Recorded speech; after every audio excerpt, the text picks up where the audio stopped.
Hey, what's up guys, Matt Shine here, come back with a brand new video for you guys. Today we're going to be talking about what you should be investing in right now. Now obviously we've got a lot of things on our plate when we're looking at investing because of that Dreams and Nightmares case actually releasing, which I honestly don't even know if it was supposed to release. December 20th, we're supposed to see the Stockholm stickers removed, we didn't see that.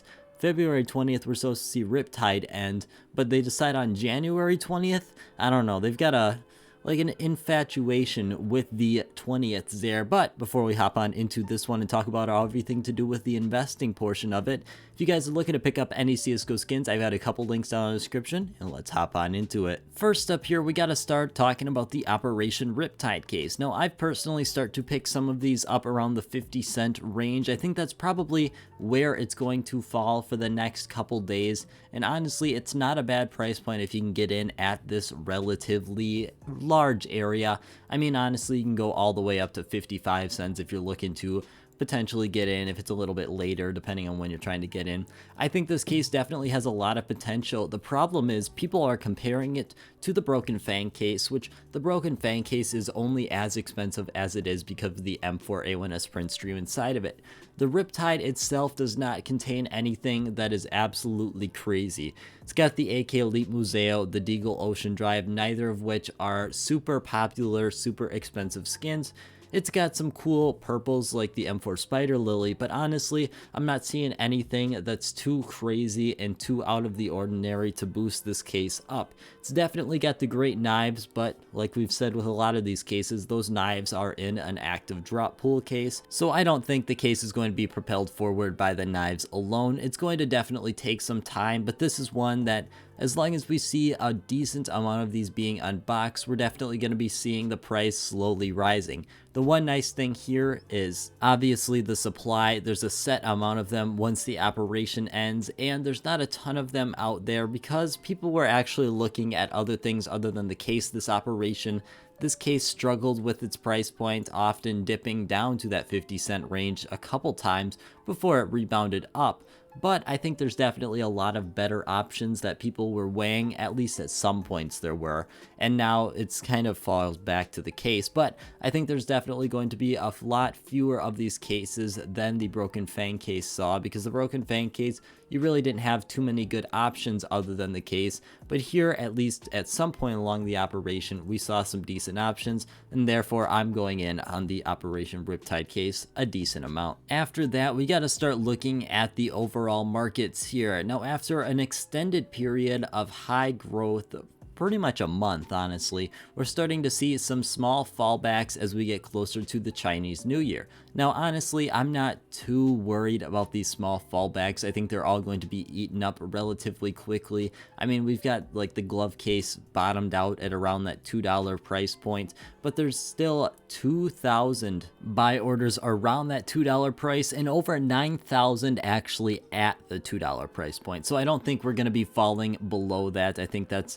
definitely a bit unrealistic. However, it's definitely nice to see that this case is still open to fluctuation. It kind of scares me when we see extended periods of growth because that's not normal. That's what usually leads to people to suspect that we're in a bubble. I don't think we're in a bubble right now. I think this is definitely good growth. However, when you see a month of only growth, that's kind of scary. The nice thing about this as well is we were starting to see the glove case start to plateau on its growth a little bit. It was starting to slow down and really reach its price point of around $2.25, where it seemed like it was going to stay. With this dropping down, that could definitely propel it past that $2.25 when it starts to go and start growing again. I could see we're definitely pushing past that $2.25, potentially going to $2.50 or $2.70 or something like that. There's no exact price point obviously, but I think it's going to be a lot easier. It seems like we kind of reached an invisible wall there at that $2.25.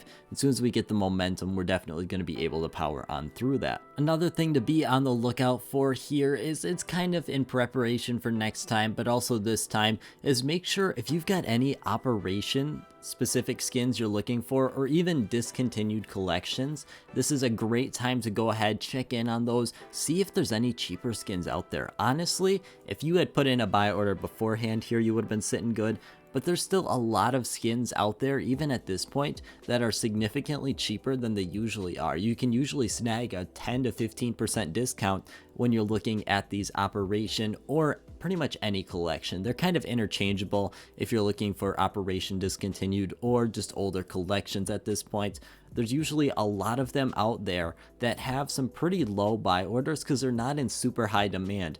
No one's dying for this well-worn skin that's a light blue that's going for $8. However, it's definitely not a bad idea to start thinking about potentially buying in at that. Finally then, we got to talk about the Danger Zone case because I've been getting tons of comments about the Danger Zone case. What should I be doing with my Danger Zone case? Should I sell? Should I buy? What should I do? So I bought in 200 of these at 7 cents, and I'll be honest, that's all that I own.